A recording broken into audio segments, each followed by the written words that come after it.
अस्सलाम वालेकुम, welcome back to my channel. आज की recipe chicken hot and sour soup की है।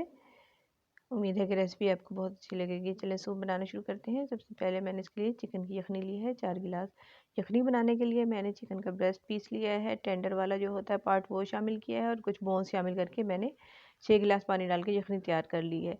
अब यखनी को मैंने छान लिया था और उसमें अब मैंने 1 टीस्पून नमक डाल दिया है, half tea spoon black pepper powder का डाल दिया है, एक बारीक कटी हुई गाजर डाल दी है।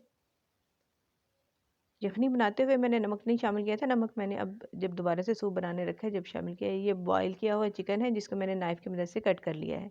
इसको मैंने श्रेड नहीं किया बल्कि नाइफ़ की मदद से इसको छोटा-छोटा काट लिया है। इस तरह काटने से ये रेशे वगैरह जो हैं दांतों में फंसते नहीं हैं।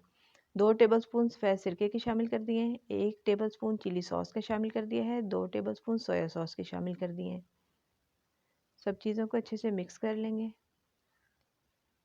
झटपट तैयार हो जाएगा सूप। 1 टीस्पून मैंने इसमें चीनी का शामिल कर दिया है, इससे फ्लेवर और भी इन्हेंस हो जाएगा इसका। कॉर्नफ्लावर है 3 टेबलस्पून, इसको थोड़े से पानी में डिज़ोल्व कर लिया है। जब देखें इसमें बॉयल आना शुरू हो गया है क्योंकि चीज़ें इसमें सब पकी हुई हैं, तो हम थोड़ा थोड़ा करके कॉर्नफ्लावर ऐड कर देंगे और इसको थिक कर लेंगे। जितनी थिकनेस हमें चाहिए होगी उतना ही हम कॉर्नफ्लावर ऐड कर देंगे। जैसे ही बॉयल आना शुरू होगा, अब एक अंडा लिया जिसको मैं हल्का सा बीट कर लूँगी और इसको आहिस्ता आहिस्ता पोर कर दूँगी इसमें। ये सूप बाज़ार से भी ज़्यादा आपको अच्छा लगेगा, ज़रूर ट्राई कीजिएगा और मुझे कमेंट में ज़रूर बताइएगा कि कैसी लगी आपको रेसिपी।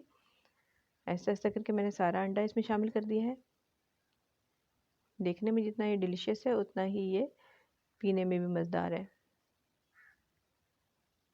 हमारा hot and sour soup ready हो गया है। आई होप कि रेसिपी आपको बहुत अच्छी लगी होगी। अच्छी लगी हो तो लाइक और शेयर कर दें और चैनल को सब्सक्राइब कर लें।